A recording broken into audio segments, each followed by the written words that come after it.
mo. Pwede ka naman mangupi doon sa katabi mo. Eh, ang damot kaya nung katabi ko. Sobrang makatakip ng papel niya. Kala mo naman, perfect yung mga ginagawa. Buti pa ako. Perfect ang quiz ko. As usual.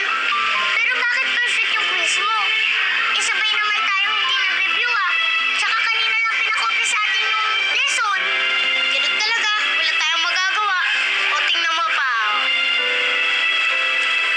Aray! Kumari yung ballpen mo? Aaray! Ballpen mo? Bakit aaray? Hindi narinig ko maaari. Patingin.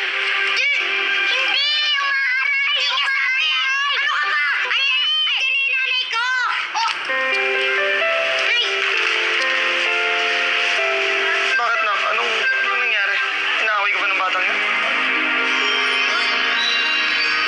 Tingnan mo, Daddy. Tumitingin sa akin yung ballpen, Daddy. Tumitingin. Tingnan mo, Daddy. Tinitingnan ako ng ballpen. Halika na, umuwi na tayo. Ako ng ballpen, Halika na, anak. Ay, naku, halika na, umuwi na tayo. Daddy. Sasalita yung ballpen ng maaari. Halika, umuwi na tayo. First day of school, nahuli ka na kagad ng dadaya sa exam? Ano ba naman yan, anak? Eh, Mami, hindi naman po kasi exam yun eh. Short quiz lang. Kay quiz, exam o test yan, nandaya ka pa rin. Alam mo ba, mabuti na lang mabait yung teacher mo. At sinabi niya hindi pa makakarating doon sa guidance counselor ninyo. Bira naman, oh. Ano ka ba naman, anak, ha?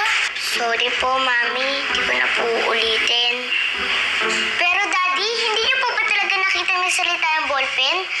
Tumingin pa nga po sa akin pag alis nila eh. Sarah! Diyan ka magaling. Sa mga kalokohan mo na yan. Ang hirap sa'yo eh kapag pinagsasabihan ka, lagi mong iniiba yung usapan, palaging meron ka sinisingit na kalokohan na kung ano-ano.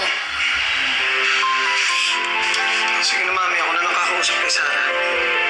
Sabihan mo yan, Daddy. Sige na. Pero, Daddy, totoo po. Nakita ko po talaga. Pexman, narinig ko po. Nagsalita po talaga yung ballpen ni... Nakli ka. Alam mo ba kung bakit masama mandaya sa test o kahit sa anumang bagay? Kasi hindi patas yun sa mga kaklase mo na nagpapakahirap mag-review makasagot lang. Tapos sisilipin mo lang yung sagot sa notes mo. Para kasing ganito yan, nak. Kahapon may nahuli kaming hold up.